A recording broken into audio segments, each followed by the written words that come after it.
Episode 7 ಆದಿಯ ಗುಪ್ತ ಸಹಾಯ. ಒಂದು ಸಂಜೆ ಆದಿ ತೋಟದ ಬಳಿ ನಡೆಯುತ್ತಿದ್ದನು. ಅಲ್ಲಿ ತೋಟದ ಮಾಲಿ ಗಿಡಗಳಿಗೆ ನೀರು ಹಾಕಲು ಪ್ರಯತ್ನಿಸುತ್ತಿದ್ದನು. ಆದರೆ ಅವನ ಕೈಯಲ್ಲಿದ್ದ ನೀರಿನ ಡಬ್ಬಿ ಹಳೆಯದಾಗಿತ್ತು. ಅದರಲ್ಲಿ ಹಲವಾರು ರಂಧ್ರಗಳಿದ್ದವು. ನೀರು ಎಲ್ಲೆಡೆ ಹೊರಹೋಗುತ್ತಿತ್ತು. ಮಾಲಿ ತುಂಬ ಕಷ್ಟಪಟ್ಟು ಕೆಲಸ ಮಾಡುತ್ತಿದ್ದನು. ಅದನ್ನು ನೋಡಿ ಆದಿಗೆ ಬೇಸರವಾಯಿತು.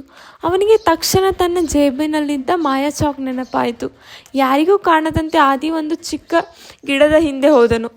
ಅವನು ನೆಲದ ಮೇಲೆ ಒಂದು ಹೊಸ ನೀರಿನ ಡಬ್ಬಿಯನ್ನು ಚಾಕ್ನಿಂದ ಚಿತ್ರಿಸಿದನು. ಕ್ಷಣದಲ್ಲಿ ಆ ಚಿತ್ರ ಹೊಳೆಯತೊಡಗಿತು ಮತ್ತು ನಿಜವಾದ ಹೊಸ ಡಬ್ಬಿಯಾಗಿ ಮಾರ್ಪಟ್ಟಿತು. ಮಾಲಿ ತಿರುಗಿ ನೋಡಿದಾಗ ಹೊಸ ಡಬ್ಬಿ ಕಾಣಿಸಿತು. ಅವನು ಆಶ್ಚರ್ಯದಿಂದ ಅದನ್ನು ತೆಗೆದುಕೊಂಡನು. ಈಗ ಅವನು ಸುಲಭವಾಗಿ ಗಿಡಗಳಿಗೆ ನೀರು ಹಾಕಲು ಪ್ರಾರಂಭಿಸಿದನು. ದೂರದಲ್ಲಿ ನಿಂತಿದ್ದ ಆದಿ ಮೃದುವಾಗಿ ನಕ್ಕನು. ಅವನು ಮತ್ತೊಬ್ಬರಿಗೆ ಸಹಾಯ ಮಾಡಿದನು. ಆ ಸಮಯದಲ್ಲಿ ರಿಹಾ ಅಲ್ಲಿಗೆ ಬಂದಿದ್ದಳು. ಆದಿಯ ಕಡೆ ನೋಡಿ ನಕ್ಕಳು. ಈ ವಿಡಿಯೋ ಇಷ್ಟವಾದಲ್ಲಿ ಲೈಕ್, ಶೇರ್ ಮತ್ತು ಸಬ್ಸ್ಕ್ರೈಬ್ ಮಾಡಿ. ಎಪಿಸೋಡ್ 7 ಆದಿಯ ಗುಪ್ತ ಸಹಾಯ. ಒಂದು ಸಂಜೆ ಆದಿ ತೋಟದ ಬಳಿ ನಡೆಯುತ್ತಿದ್ದನು.